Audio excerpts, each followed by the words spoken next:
biggest pride you've ever seen from a nation. You've seen the Egyptians, okay? The Egyptians ain't even have this much pride. Esau has the most pride. And rightfully so, man. He has the technology. He has weaponry. He has big armies. He's conquered the world, which a lot of empires in the past have not been able to do. So the pride is justified, okay? But the Lord is doing that, and it's going to backhand on him. All right? The Lord is doing that, and it's going to backhand on Esau. The Lord has been able to give Esau all these things, all these attributes to make him proud, okay? Right? To make him proud, okay? To build up that pride so that Esau is going to fight the Lord, okay? As it speaks about in the book of Revelations, all right? Because after all this happens, the charagma, the martial law, the Jacob's trouble, all these things happen. The end all be all of this place is going to be World War III, okay? All right? Verse 4, thou shalt exalt thyself as an eagle, and though thou set those nests among the stars, meaning in space. Esau has satellites. He's so fascinated with space. He's always talking about spaceships, and in the future they're going to do this, and they're going to go to Mars and live on Mars. That is Esau's pride, with the combination of him exalting himself. Okay, when someone exalts himself as something, means they pride themselves, or their imagination of themselves is something. So Esau's imagination of himself, just like America likes to boast about himself, is the eagle, or in other words, the phoenix. Okay, rising from the ashes, an empire rising from the ashes, man. Okay, so you guys have to pay attention to certain analogies, okay, and certain symbols, because it's right in front of your face, okay? And though thou set the nest among the stars, thence I will bring thee down, saith the Lord power. So the Lord's saying, no matter how high you go, the Lord will bring you down. Your power is no greater than the Lord. Esau's pride is so great that he thinks he's going to be able to fight Yahawah when he comes back, okay? That's what he thinks, all right? Verse 5, if thieves came to thee, if robbers by night, how art thou cut off? Would they not have stolen till they have had enough? Okay? So thieves steal till they had enough. And this is Esau's history, because Esau steals and he enslaves. And he continues to steal and steal and steal, and he keeps you down, you know? Unlike a house robber. Like a house robber will come in, they'll take your jewelry, they'll take your TV, and they'll do it while you're not there. They won't even trouble you. They won't bother you. They won't try to harm you. They won't, try to beat you up or, anything, Esau, though, he runs in while you're there, beats you, robs you, takes everything down to your goddamn underwear, okay? Leaves you, and he'll come back the next day and do the same thing, okay? History has proven this, man, okay? Just to show you the kind of man he is, okay? All right? Till they had enough. If the grape gatherers came to thee, would they not leave some grapes? Okay? When you collect some grapes, you go in the field, you leave some grapes. You don't take every last drop of the damn grapes. No. Okay? Esau's taking the grapes, the roots, the seeds, and the whole land. That's how Esau steals, man. Okay? Verse 6. How are the things if Esau searched out? How are the hidden things sought up? Verse 7. All men of thy confederacy have brought thee even to the border. The men that were at peace with thee have deceived thee. He's a deceiver. Okay? He'll be at peace with you and then deceive you. That's what these nations have finally figured out. Okay? All these nations on earth have made some form of a covenant or a treaty with America. And they found out the hard way that America does not honor their word. They have all figured that out, man. That's why you have nations forming together, cohabitating together now, in the form of BRICS, okay? Because you have the European Union, aka the EU, okay? And now you're gonna have BRICS form, which is to combat the EU, combat the Federal Reserve, which is gonna be the gold reserve now. They're gonna have their own currency that is gonna be backed by a gold reserve, gold and silver reserve, okay?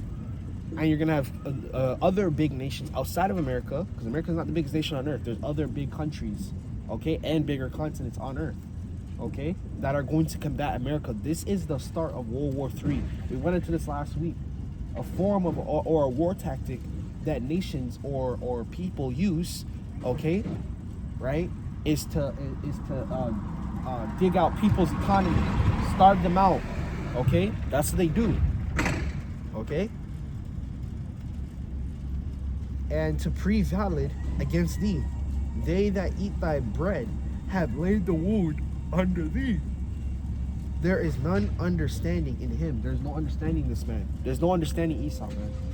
So if you're trying to understand Esau, why is he so wicked? Why does he do this? Why does he do that? You're never going to understand him. All right? Never. All this time, all throughout history, there's been men and nations trying to figure out why Esau is so wicked. Why does he do this? Why is he always this? Why is he always that? Okay? There's never been a people or man been able to understand the wickedness of Esau. And on the other hand, you have the people that have been unable to understand the righteousness of the Israelites. You know? Why the Lord chooses us. Why the Lord is always with us and chooses us. Right? They have never been able to understand that. And then on the back hand, okay, the left hand side, you have what? You have the wicked, which is Esau. You're never able to really understand him. Why does he always do this? And people have always tried to save Esau. You could be good. You don't have to be bad. And what does he always choose? He chooses wickedness. Okay? Every person that has tried to turn the earth into a form of wickedness or redeem the earth from Esau's wickedness, what has always happened? They always die for a reason. Okay? It's not meant to happen. You cannot change this man. Okay? Verse 8. Shall I not in thy day, saith the Lord power, even destroy the wise men of Edom and under the understanding out of Mount Esau? Verse 9. And thy mighty men of Teman shall be dismayed to the end, that every one that is in Mount Esau may be cut off by slaughter. Verse 10. For thy violence against thy brother Jacob, shame shall cover thee. The violence against the Israelites. The Israelites descend from Jacob. Their name was changed from Jacob to Israel. Okay? So the violence against thy brother Jacob, okay, which is who? The Lord's gems. The apple of the Lord's eye, man. Okay? All right? You've committed violence against them, so there will be a great judgment, which is going to be what? America being destroyed, your captivity, or your rulership, your empire being taken away from you. Okay? And those shall be cut off forever. That's one of the greatest transgressions you can make. Just like Cain and Abel. Okay? Cain was cut off forever for killing Abel, and he was cursed. He was marked upon the earth. Okay? That's the same mark Esau carries. Esau has the mark of leprosy. That's what he has. Okay? Verse 11. In the day that thou stoodest in the other side, in the day of that the strangers carried away captives in his forces, and foreigners entered into his gates, to cast lots upon Jerusalem, even though was as one of them. Verse 12. But thou shouldest not have looked on the day that thy brother, in the day that he became a stranger, neither shall those should have rejoiced over the children of Judah in the day of their destruction, neither shall those have spoken proudly in the day of distress. Verse 13. Those should have not entered into the gate of my people in the day of their calamity. Okay? Meaning you should not have destroyed the Israelites. So Esau is going to pay for the greatest sin that he's committed. Okay? Destroying the Israelites. Keeping them and enslaving them. Okay? Not letting them go. Just like Pharaoh. Pharaoh had the same thing. Okay? Pharaoh is the king of Egypt. Okay? And that is ultimately the Hamites. Okay? They were doing the same thing. They committed the same sins. And what did Moses do? Moses was a prophet in Egypt, man. He warned Pharaoh. He literally went face to face to Pharaoh and told him, you have to let the Israelites go, else the Lord will take away your kingdom. He will destroy your kingdom. And Pharaoh's pride was so high. It's the same thing reoccurring. Just like Ecclesiastes said, there's nothing new under the sun, man. Okay? Nothing new under the sun. So these events are just repeating, man. Okay? The pride is still there, man, among the heathen. All right? A gate of my people in the day of their calamity. Yea, those shouldest not have looked upon their affliction in the day of their calamity, nor have laid hands on their substance in the day of their calamity. Verse 14. Neither shouldest thou have stood in the crossway to cut off those of his that did escape. Neither should those have delivered up those of his that did remain in the day of the distress. Verse 15. For the day of the Lord is near upon all the heathen. As thou hast done, it shall be done unto thee. Thy reward return upon thy own head. Your reward shall return upon thy own head. You were rewarded, the children of Israel, through captivity. So now it's going to be reversed. It's going to be reversed. You're going to go into captivity and you're going to be rewarded to Israel. Okay?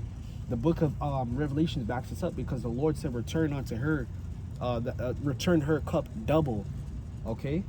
So the Lord's not just filling up your cup, he's going to double fill it up. You know when you put your cup under the water in the sink and it just keeps overflowing and flowing and flowing? That's going to be Esau's judgment.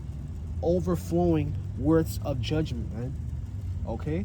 You're going to get triple and basically an infinite size of the judgment that you have given out, not only to the Israelites, but the earth and other heathens as well. This man is so unjust in his rulings. Just look around you, man. Look at the earth. Look at his history. Look at the raiment of this guy's work upon the earth, man. So Esau's going to have to pay for the wickedness that he has committed, man. There has to be repercussions, man. All right. Verse 15, for the day of the Lord is near upon the heathen, upon all the heathen. Okay. And now there's going to be World War III. All right. The judgment, the martial law, all these types of judgment that's going out upon the face of the earth. Everybody will have to answer for it, man. All right.